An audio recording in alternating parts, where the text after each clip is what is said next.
La Forçat civile, fédération des organisations et regroupements de soutien aux actions de la transition, remet des distinctions aux civils qui ont manifesté leur soutien aux femmes durant l'année écoulée. C'était au cours d'un dîner gala en partenariat avec l'AREMA, assure le reportage dès l'entame de cette édition. Les THV, les trésors humains vivants, ces personnes détentrices d'un haut niveau de connaissances ont à nouveau été distinguées par les pouvoirs publics. Cette démarche, instruite par l'UNESCO en 2003, existe au Mali depuis 2008. Merci donc de votre présence de plus en plus constante à ce rendez-vous d'information. Bonsoir et bienvenue à ce JT décalé en raison des matchs de football du CHAN qui sont diffusés sur ORTM2, votre deuxième chaîne de télévision nationale. Bonsoir et bienvenue à tous. La Forçat civile, fédération des organisations et regroupements de soutien aux actions de la transition en partenariat avec l'AREMA, a organisé ce vendredi un dîner gala pour célébrer le 20 janvier, fête de l'armée malienne. Une cérémonie marquée par la remise de distinctions aux civils qui ont manifesté leur soutien aux femmes durant l'année écoulée. C'était en présence de plusieurs personnalités civiles comme militaires. Aïssa Taba. Les bienfaits n'est jamais perdu du temps. Après leur engagement et aide envers les forces armées du Mali, quelques citoyens viennent d'être récompensés. C'est à l'initiative de la Fédération des organisations et regroupements de soutien aux actions de la transition, Forçat civile, des distinctions décernées autour d'un dîner gala dans le cadre de la célébration du 70e anniversaire de la création de l'armée du Mali. Vous l'aurez remarqué, ces derniers temps, nous faisons beaucoup de dons aux veuves et orphelins militaires. Et il faut créer des occasions de ce genre, faire vendre des cartes, faire des activités lucratives pour pouvoir récolter ces fonds. C'est pourquoi ce soir, nous avons voulu une cérémonie très sobre avec à peu près juste 200 personnes dans la salle. Mais les 200 personnes ont acheté des tickets pour pouvoir faire des dons. Ce serait dans la zone de Tombouctou et Mopti très bientôt.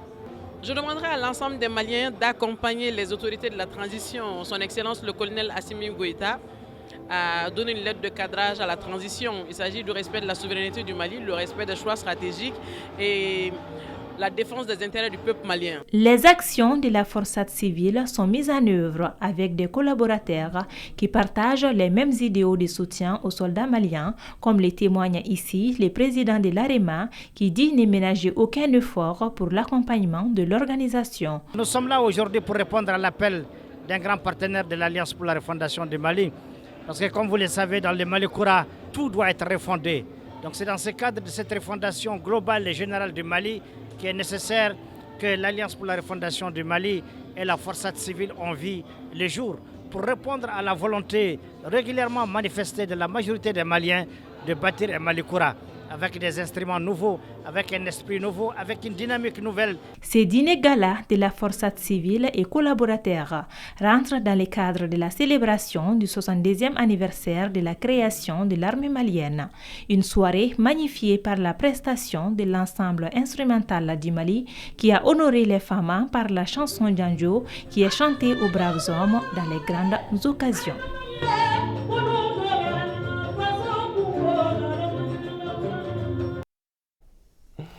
62 ans de l'armée malienne, les femmes du parti Élément ont organisé pour leur part une journée de don de sang.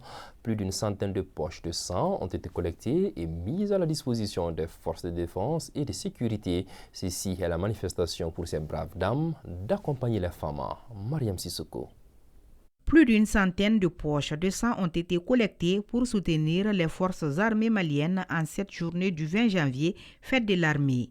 Fidèles à la tradition, les femmes du parti Élément ont saisi l'occasion pour sensibiliser davantage sur l'importance du sang.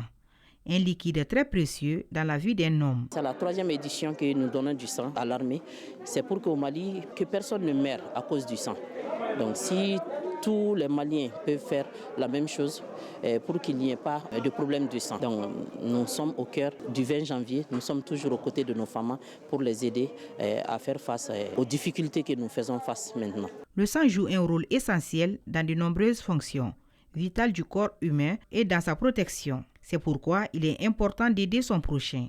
Un geste simple mais très bénéfique. Le don de sang, c'est significatif. D'abord, c'est bénéfique celui qui donne son sang parce qu'il aide à l'organisme de produire encore d'autres cellules sanguines. Et cela permet encore de réduire les risques d'attraper certaines maladies cardiovasculaires. Ensuite, c'est bénéfique parce qu'il donne son sang pour sauver la vie. Et c'est un geste de patriotisme aussi, un geste de citoyenneté, celui qui donne son sang. Je suis donneur volontaire, donc tous les 3 mois je fais un don. Mais je suis venu ici spécialement aujourd'hui pour faire un don à l'endroit de l'armée malienne. Parce qu'aujourd'hui c'est la fête de l'armée. Donc les femmes du parti ont voulu organiser cet événement. Moi j'apprécie tellement beaucoup cette initiative, surtout les femmes du l'élément. Je veux que toutes les femmes du Mali soient imitées cette séance. 20 janvier ou pas, chaque jour nous avons besoin de ça pour accompagner une femme qui accouche, une personne accidentée, un malade atteint de cancer. L'acte volontaire et bénévole de donner son sang est donc irremplaçable. À présent, le point sur la pandémie de Covid-19 dans notre pays. Ce jour, 21 janvier 2023, les services de santé ont enregistré un cas positif, dont 0 cas non communautaire, 1 guéri, 0 décès sur 236 tests réalisés. Pour vous protéger les autres, suivez les mesures de prévention et faites-vous vacciner. Les membres de l'association pour le développement de Sogoniko AJDS ne sont pas restés en marge des festivités du 20 janvier. Ils ont organisé des manifestations sportives et culturelles, à savoir l'intonation de l'hymne national en bamanankan et en arabe, la démonstration d'arts martiaux et un match de football. Objectif, rassembler les jeunes autour de l'éducation et du sport pour relever les défis de l'heure. Retour sur cette journée commémorative qui rend hommage à nos forces de défense et de sécurité avec notre équipe de reportage, Aruna Dambélé et Amadou Loubekone. L'hymne national du Mali, chanté en bamanankan et en arabe par les élèves du groupe scolaire de Sogoniko, a donné le ton de cette journée commémorative du 20 janvier. Organisée par l'Association des jeunes pour le développement de Sogoniko, AJDS, cette activité vise à soutenir nos vaillants soldats en ce grand jour. Nous avons aussi notre devoir aussi accompagner notre armée nationale. Peut-être c'est une fête pour l'armée nationale, c'est une fête pour tous les Mali. Et aujourd'hui, nous sommes là à commémorer le 20 janvier. Ça nous fait déjà 4e édition. Rendre hommage aux forces armées de défense et de sécurité passe nécessairement par l'entente, le vivre ensemble et la communion entre les jeunes qui veulent relever les défis de la refondation. Il est temps que nous soutenons le colonel Assimi Goïta et ses compagnons pour amener le bateau Mali à bon port. La lettre de cadrage du président de la République est très claire. Il s'agit du respect de la souveraineté du Mali, il s'agit du respect des choix stratégiques opérés par le Mali et de la défense des intérêts du peuple malien. Je pense que tout Malien doit se retrouver autour de ces actes essentiellement pour faire du Mali ce qu'on veut, comme on le dit actuellement, le Mali Koura. Preuve en est que le président de la République lui-même est un jeune. Nous sommes là autour d'une activité de jeunes organisée par la GDS. Et vous l'aurez compris, c'est des activités récréatives, certes, mais qui ont beaucoup de sens. Et c'est surtout éducatif. Donc, la jeunesse malienne est capable de relever les défis, certainement. Nous avons les capacités intellectuelles et physiques de le faire. Il suffit juste que nous acceptons de travailler beaucoup plus et de soutenir ceux qui sont devant. Je suis très content, comblé de joie, de participer à cet événement, vraiment qui marque le soutien total de la transition, qui sommes aujourd'hui l'armée malienne. Vraiment, c'est un plaisir pour moi d'être le parrain. Un match de gala opposant l'équipe de la commune 6 au commissariat de police de Sogoniko avec un score d'1 but partout a mis fin à cette fête de l'armée malienne. L'armée malienne, encore et toujours, cette fois-ci, c'est à Sangaré-Bougou que nous nous rendons, où le club des amis de l'émission Tekereni International, en collaboration avec la radio Mancha FM, a organisé une cérémonie de réjouissance pour manifester son soutien à l'armée malienne et souhaiter une transition réussie pour le Mali. La cérémonie a regroupé des artistes, autorités administratives traditionnelles, entre autres. Cheikh Oumar Kamara. Il s'agit de prouver un soutien sans faille aux FAMA à l'occasion du 20 janvier. C'est pourquoi la population de Sangaré-Bougou, les médias et les militaires, pour ne citer que ceux-ci, étaient nombreux au rendez-vous pour la célébration de la fête de l'armée. Nous avons vu que les forces de l'armée, ils jouent un rôle central dans la stabilisation du pays. Alors nous, en tant que communicateurs, nous, en tant qu'organes de médias, nous sommes dit que nous célébrons beaucoup de journées, telles que la journée internationale, comme on appelle, de la femme et autres. Maintenant, honorer nos armées, à célébrer cette journée, ça aussi, ça va donner alors un plus. Cette célébration dédiée à une armée qui monte en puissance est une reconnaissance qui a tout son sens. Je vois que tout Sangaré-Bougou est mobilisé pour fêter le 20 janvier avec l'armée malienne. Donc moi, je ne saurais que les remercier. Et voir tout ce beau monde autour de nous pour nous encourager et pour nous rehausser le moral. Et puis dans tout ce qu'on fait quotidiennement, pour aussi sécuriser cette même population. Donc moi, je ne saurais que leur dire merci. Les participants ont eu droit à des prestations artistiques. La marraine apprécie l'initiative de la cérémonie à sa juste valeur.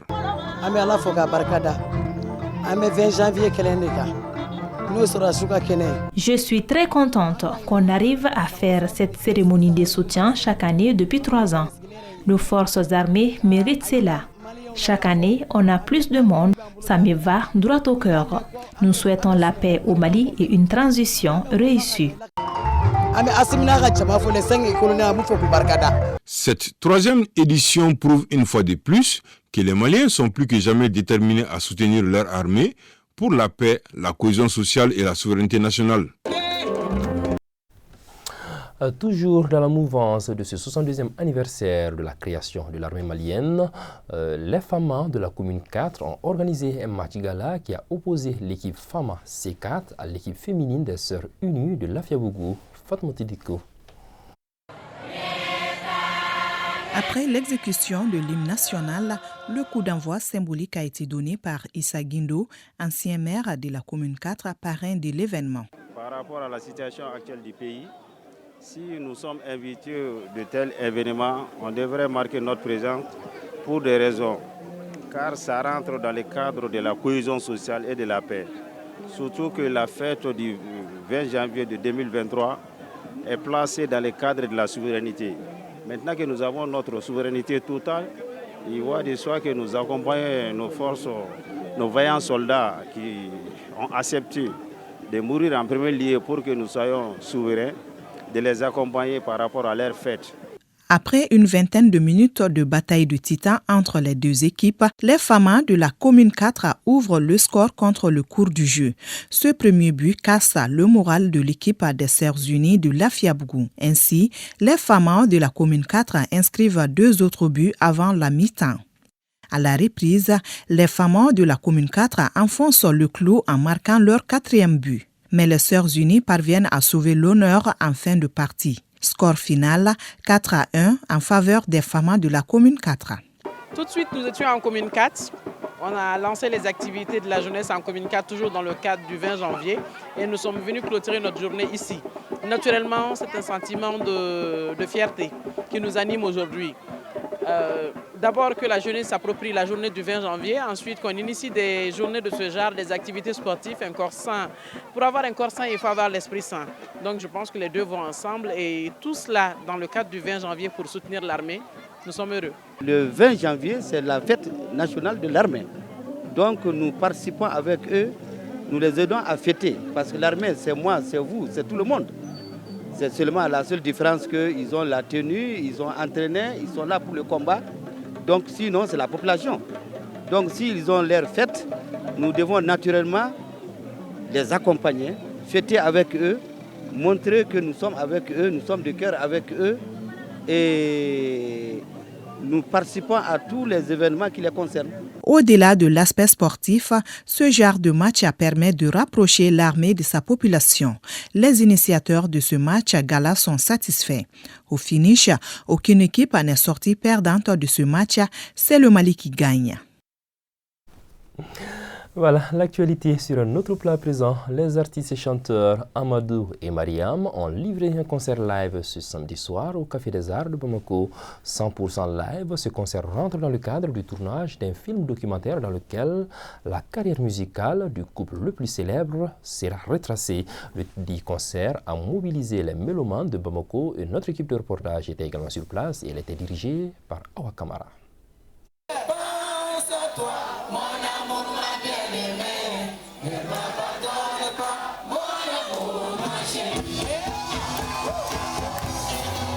Un mini-festival de Cannes en plein milieu du Café des Arts de Bamako.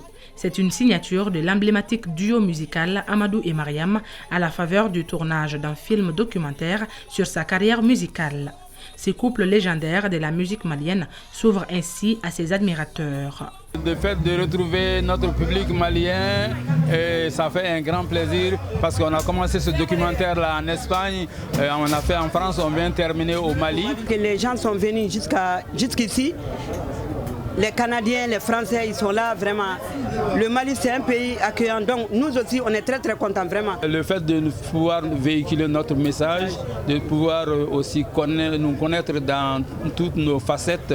Bon, il y a des gens qui nous voient sur la scène, mais ils ne savent pas comment ça s'est passé. Ouais. Donc le documentaire permet d'entrer dans les détails.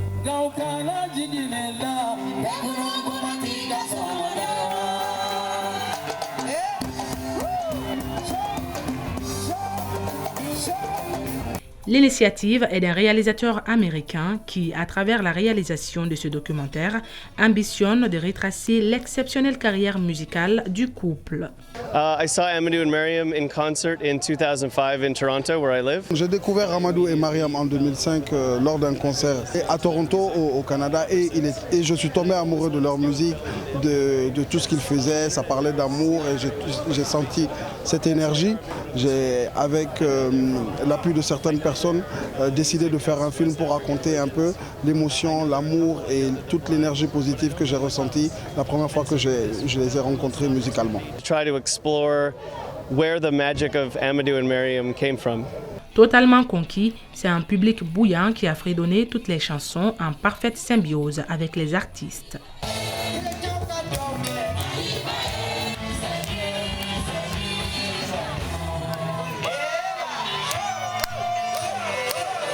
Il y a Amadou et Mariam qui nous donnent le maximum d'ambiance.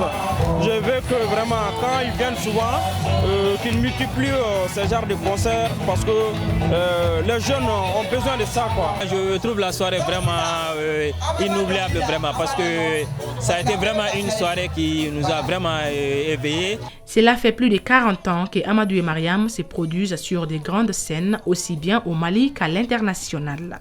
Et à chaque fois, c'est avec une originalité hors pair.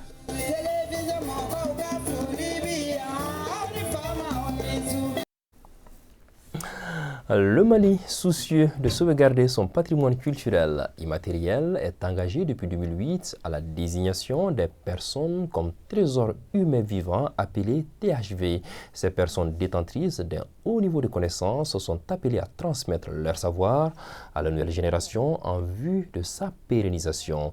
Une démarche instruite par l'UNESCO à travers une convention mise en place en 2003 a fait que cette démarche existe au Mali depuis 2008. La chronique culture Société est une présentation ce soir de Mariam Koulibaly. Au Mali, tout comme dans beaucoup de pays ouest-africains, les détenteurs du savoir disparaissent parfois avant de transmettre leurs connaissances. C'est pour résoudre cette équation et promouvoir les patrimoines culturels immatériels qu'est née l'idée du trésor humain vivant. C'est quand l'UNESCO s'est rendu compte, notamment avec la Convention 2003, qui est chargée de l'immatériel, on s'est rendu compte que y a beaucoup de personnes qui meurent avec leur savoir.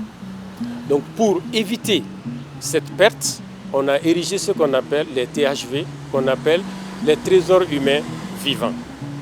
Et l'UNESCO demande à chaque État signataire de la Convention de faire des proclamations. Le processus débute au Mali en 2008 avec un lot de 7 personnes. Un second lot de 5 personnes est choisi en 2019 et un troisième lot de 6 personnes en cette année 2023. La proclamation d'un trésor humain vivant ne se fait pas au hasard. Pour le choix des trésors humains vivants, le ministère de la Culture crée une commission. Et cette commission, il y a beaucoup de ministères qui sont représentés là-dedans. Et il y a des critères de sélection définis par la commission. Et après avoir examiné les dossiers, la commission choisit maintenant les lauréats. Du début de cette proclamation des trésors humains vivants au Mali en ce jour, ils sont thérapeutes, musiciens, religieux, traditionnalistes, artisans, métallurgiques traditionnels, conseillers matrimoniaux, entre autres, à bénéficier de cette distinction. Tout être humain aime être honoré de son vivant par sa patrie. Durant mes 36 ans d'activité, j'ai animé plus de 2000 conférences au Mali. J'ai reçu des distinctions de 14 pays. Mais le fait d'être THV du Mali est le plus important. Les mots me manquent pour remercier la transition. 26 ans à cet endroit. Et c'est le gouvernement de transition qui reconnaît mes talents en me proclamant THV. Une fois choisi comme trésor humain vivant, la personne se doit de respecter certaines règles et de rester digne de la confiance placée en elle. La durée est liée à la vie de l'individu. Premièrement, en cas de décès, on n'est plus THV, on sort. Et deux, il y a aussi des codes de bonne conduite. Quand vous sortez de ces bonnes conduites, vous n'êtes plus THV. Le concept visant à conserver les valeurs scientifiques de ces personnes cadre avec cette pensée de Amadou Ampateba qui dit, je cite, « En Afrique, quand un vieillard meurt, c'est une bibliothèque qui brille ». Voilà, c'est ainsi que s'achève cette édition de ce samedi soir. Merci de l'avoir suivi. On se retrouve demain avec le même plaisir. D'ici là, portez-vous bien et que la paix soit avec vous.